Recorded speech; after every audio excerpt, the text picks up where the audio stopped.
Hi, welcome to icon news. నేను మీ సతీష్. ఈరోజు మనతో రాజేష్ అప్పసాని గారు ఉన్నారు. వారితో కొన్ని కీలక అంశాలు చర్చిద్దాం. నమస్తే రాజేష్ గారు.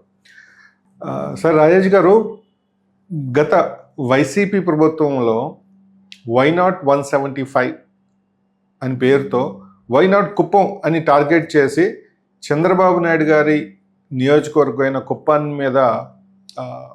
కుప్పాన్ని ఎలాగైనా గెలిచి చంద్రబాబు నాయుడు గారిని అవమానించాలి అనే ఉద్దేశంతో చాలా తీవ్రంగా కృషి చేశారు, భంగపడ్డారు. అది వేరే విషయం. మరి టీడీపీ ప్రస్తుతం వైనాట్ పులివెందుల అనే టార్గెట్ పెట్టుకొని పనిచేస్తున్నట్టు కనిపిస్తుంది గత కొంతకాలంగా అక్కడ జరుగుతున్న పరిణామాలన్నీ చూస్తుంటే. ఇందులో భాగంగా మొన్న జరిగిన నీటి సంఘాల ఎన్నికలన్నీ కూడా కడప జిల్లాలో, అందున పులివెందుల నియోజకవర్గంలో నీటి సంఘాల ఎన్నికలు ఏకగ్రీవం కావటం, బీటెక్ రవి భవిష్యత్తులో కూడా ఇదే పునరావృతం అవుతుంది అని ఓపెన్గా చెప్పడాన్ని మనం ఎలా తీసుకోవాలి? పులివెందుల వచ్చే ఎలక్షన్లో జగన్కి పులివెందుల్లో భంగపాటు తప్పదంటారా? ఇక్కడ గమనించుకోవాల్సిన కీలక విషయం ఏంటి అంటే, జగన్మోహన్ రెడ్డి గారికి పులివెందుల ప్రజలు అన్ని వేళలా అన్ని సందర్భాల్లో నీ వెంట మేము నిలవం, దశాబ్దాల పాటు మీ కుటుంబానికి మద్దతిస్తూ మీ రాజకీయ ఎదుగుదలకు తోడ్పడ్డాం, కానీ కొన్ని సందర్భాల్లో మా విచక్షణ మేరకు మేము నిర్ణయాలు తీసుకుంటాము అని చెప్పని గతంలో జరిగిన పట్టభద్రుల ఎమ్మెల్సీ ఎలక్షన్ అప్పుడే నిర్ధారణ చేసి చెప్పారు. ఎందుకంటే రాయలసీమ పశ్చిమ తూర్పు నియోజకవర్గాలకు సంబంధించి పట్టభద్రుల ఎమ్మెల్సీ ఎలక్షన్ జరిగినప్పుడు పులివెందుల నియోజకవర్గంలో కూడా తెలుగుదేశం అభ్యర్థి రాంగోపాల్ రెడ్డి గారికి మెజార్టీ రావడం జరిగింది. రాంగోపాల్ రెడ్డి గారికి అంటే పులివెందుల ప్రజలు కూడా అన్ని వేళలా అన్ని సందర్భాల్లో జగన్మోహన్ రెడ్డి గారు ఏ తప్పు చేసినా ఆ తప్పుని ఇగ్నోర్ చేసేసి వాళ్ళని భుజాల మీద పెట్టి మోయటానికి సిద్ధంగా ఉండరు. గతంలో కూడా ఒకసారి చూసాం మనం. తులసిరెడ్డి గారు జిల్లా తెలుగుదేశం పార్టీ అధ్యక్షుడిగా ఉన్న రోజుల్లో, ఆ రోజుల్లో జరిగిన స్థానిక సంస్థల ఎన్నికల్లో పులివెందుల నియోజకవర్గంలో 3 జెడ్పీటీసీ మెంబర్లు, 3 ఎంపీపీలు తెలుగుదేశం పార్టీ నెగ్గింది. రాజశేఖర రెడ్డి గారి అప్రతిహత రాజకీయం కొనసాగుతూ ఉన్న సందర్భంలో కూడా. కాబట్టి పులివెందుల అన్ని సందర్భాల్లో జగన్మోహన్ రెడ్డి గారి కంటే 1978 నుంచి ఈ రోజు దాకా చట్టసభలకు జరిగిన ఎన్నికల్లో జగన్మోహన్ రెడ్డి గారి కుటుంబానికి, అంటే రాజశేఖర రెడ్డి గారికైనా, వివేకానంద రెడ్డి గారికైనా, జగన్మోహన్ రెడ్డి గారి తల్లి గారికైనా, తర్వాత జగన్మోహన్ రెడ్డి గారికైనా అన్నదండ అందించింది వాస్తవం. ఇందాక మీరు ప్రస్తావించిన వైనాడు కుప్పం అంటే స్థానిక సంస్థల ఎన్నికలు ఎలా జరిగాయి అనేది రాష్ట్రానికి స్పష్టత ఉంది. ప్రతిపక్ష పార్టీలని కనీసం నామినేషన్ కూడా వేయనివ్వని ఒక దౌర్జన్యకాండ ప్రదర్శించి పోలీస్ డిపార్ట్మెంట్ ఒక ప్రైవేట్ ఆర్మీగా వాడుకొని సామదాన భేద దండోపాయాల్లో ఏదో ఒక ఉపాయాన్ని ప్రయోగించి తెలుగుదేశం పార్టీ నుంచి కానీ, జనసేన పార్టీ నుంచి కానీ వైసీపీ పార్టీకి వ్యతిరేకంగా ఎన్నికల్లో పోటీ చేయకుండా బలవంతపు ఏకగ్రీవాలు ఏ విధంగా చేసుకున్నారనేది చూసాం మనం. ఇటువంటి పరిస్థితిలో జరిగిన స్థానిక సంస్థల ఎన్నికల్లో కుప్పం నియోజకవర్గంలో వైసీపీ పార్టీకి ఆధిక్యత దక్కింది. కుప్పం మున్సిపల్ ఎలక్షన్స్లో కానీ, కుప్పం స్థానిక సంస్థల ఎన్నికల్లో కానీ ఇదే అన్ని సందర్భాల్లో పునరావృతం అవుద్ది అని చెప్పని 7 దఫాలుగా చంద్రబాబు నాయుడు గారిని ఎంపిక చేసుకుంటూ వస్తున్న కుప్పం ప్రజలు ఈసారి మాత్రం వైసీపీని ఎంపిక చేసుకుంటారనే ఒక అతి విశ్వాసాన్ని వైసీపీ పార్టీ ప్రదర్శించింది అనేది వాస్తవం.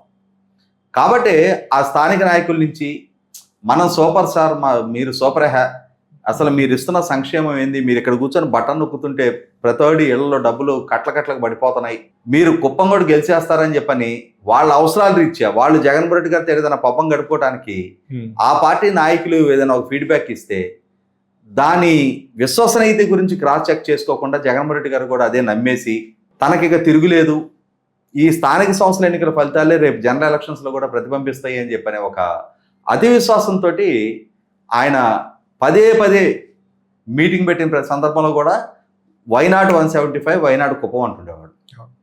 మరి ఇవాళ ఆయన వివరణ ఇవ్వగలుగుతారా? ఇవాళ ఎందుకు ఇటువంటి ప్రత్యేక ఫలితాలు విడుదలైనవి అని చెప్పని? ఇప్పుడు ఆయనకాయన ఎంతటి అత్యయం ప్రదర్శించారు, వైనాడు కుప్పం అని చెప్పని, కుప్పాన్ని ఎందుకు నెగ్గలేము అని చెప్పని.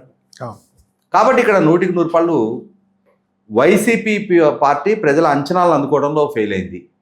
ప్రజల మనోభావాలు ఏ విధంగా ఉన్నాయనేది గుర్తించడంలో ఫెయిల్ అయింది. తాను ప్రజారంధికంగా పరిపాలన చేస్తున్నానా, ప్రజా కంటకంగా పరిపాలన చేస్తున్నాను అనేది ఏ స్టేజ్లో కూడా రిలీజ్ అవ్వలేదు. ఈ రోజుకి అవ్వడానికి సిద్ధంగా లేడు జగన్మోహన్ రెడ్డి గారు. కాబట్టి ప్రజల తిరస్కారానికి జగన్మోహన్ రెడ్డి గారు గుర్తయ్యారు. ఇన్ఫ్యాక్ట్ ఇంకా ప్రజల చేత శిక్షకు గురయ్యారని చెప్పని భావించవచ్చు. ఇటువంటి పరిస్థితిలో ఇప్పుడు జరిగిన సాగునీటి వినియోగదారుల సంఘాల ఎన్నికలు, ఈ ఎన్నికల్లో కూడా పులివెందుల నియోజకవర్గంలో ఉన్న 32కి 32 నీటి సంఘాల ఎన్నికల్లో తెలుగుదేశం పార్టీ ఏకగ్రీవం చేసుకోవడం జరిగింది. అయితే ఇక్కడ బలవంతపు ఏకగ్రీవాల సంస్కృతికి నేను కూడా వ్యతిరేకమే. కానీ ఇప్పుడు జరిగింది బలవంతపు ఏకగ్రీవాలు కాదు.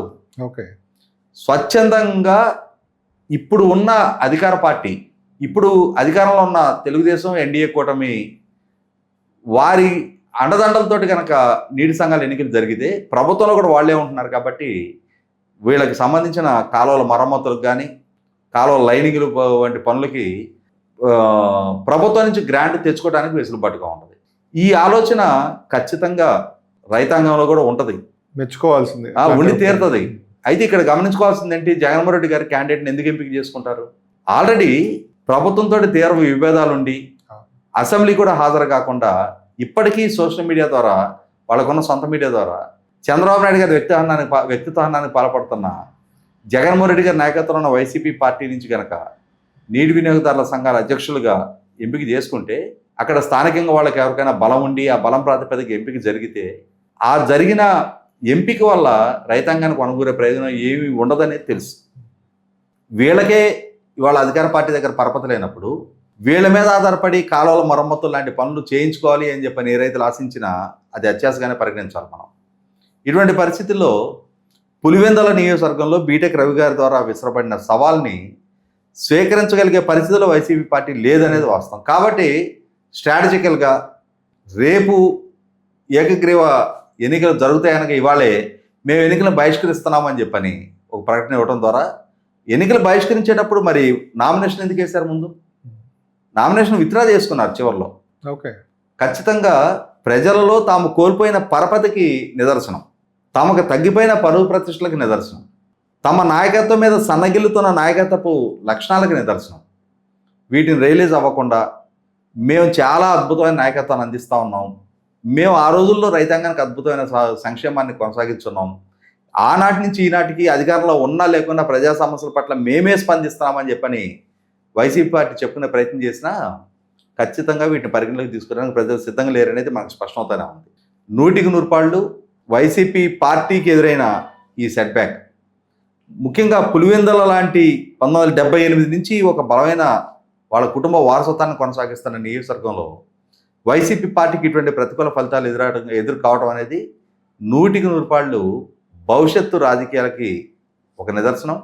అలాగే శుభసూచకం కూడా అనుకోవచ్చు. అలాగే ఇప్పుడు చూస్తూ ఉన్నాం మనం ఎన్డీఏ కూటమి ప్రభుత్వం ద్వారా ప్రజల్లో ఒక విశ్వాసం కలిగించే ప్రయత్నం చేస్తూ ఉన్నారు, భవిష్యత్తు పట్ల ఒక నమ్మకం బలపడే పరిస్థితులు సృష్టిస్తూ ఉన్నారు, పెట్టుబడిదారులకి సానుకూలమైన వాతావరణం ఏర్పాటు చేస్తూ ఉన్నారు, సరైన సమయంలో స్పందించగలిగే అధికార వ్యవస్థని సమకూరుస్తూ ఉన్నారు.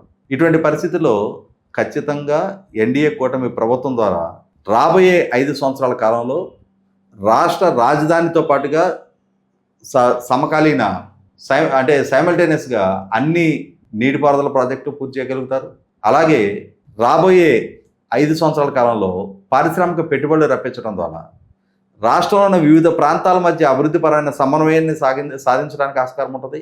ముఖ్యంగా ఆయా రంగాల్లో జరుగుతున్న అభివృద్ధి ప్రాతిపదికగా వివిధ వర్గాలకి దక్కే ఉపాధి, అలాగే రాష్ట్ర ప్రభుత్వానికి సమకూరే సంపద, వీటన్నిటినీ కనుక పరిగణలోకి తీసుకున్నప్పుడు ఖచ్చితంగా ఎన్డీఏ కూటమి ప్రభుత్వం ఒక మెరుగైన పాలన తీసుకు అడుగులు వేస్తుందనేది వాస్తవం. అంటే ఈ ఏకగ్రీవాలైన విషయం తెలిసి స్థానికంగా, అంటే ఒక ఇన్ఫర్మేషన్ కోసం చెప్తున్నాను, స్థానికంగా నాకున్న పాత పరిచయాల దృష్ట్యా కొంతమందికి ఫోన్ చేసి మాట్లాడితే వాళ్ళు చెప్పిన మాట విని నాకు ఆశ్చర్యం వేస్తుంది. ఏమంటారు, వాళ్ళు ఏమంటున్నారంటే ఎందుకు ఏకగ్రీవం ఇవ్వాల్సి వచ్చింది, అక్కడ ప్రతిపక్షం వైసీపీ బలంగానే ఉంది కదా అన్నప్పుడు, మా నాయకుడు అధికారంలో ఉన్నప్పుడు, మేము అధికారంలో ఉన్నప్పుడు కనీసం కాలువలు బాగు చేసుకోవడానికి కూడా నిధులు ఇవ్వలేదు. 5 సంవత్సరాల పాటు అంతా పొడికలతో అస్తవ్యస్తంగా తయారైపోయినాయి.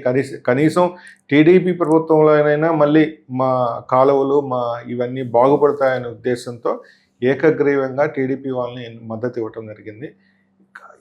ఈ ప్రభుత్వంలో అయినా మాకు మంచి జరుగుతుంది, రాజకీయాల వల్ల నష్టపోయామే తప్పితే మేము బాగుపడింది లేదా అనే మాటలు వాళ్ళ దగ్గర నుంచి వచ్చినాయి సార్. ఇది పాఠకులకు కూడా అక్కడ స్థానికులకు వాళ్ళకి బాగానే తెలిసిన విషయం అయి ఉంటుంది.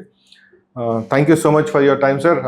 చూశారు కదా రాజేష్ గారితో ఈరోజు విశ్లేషణ కార్యక్రమం. మరోసారి మరో అతిథితో మళ్ళీ కలుద్దాం. అంతవరకు నమస్తే.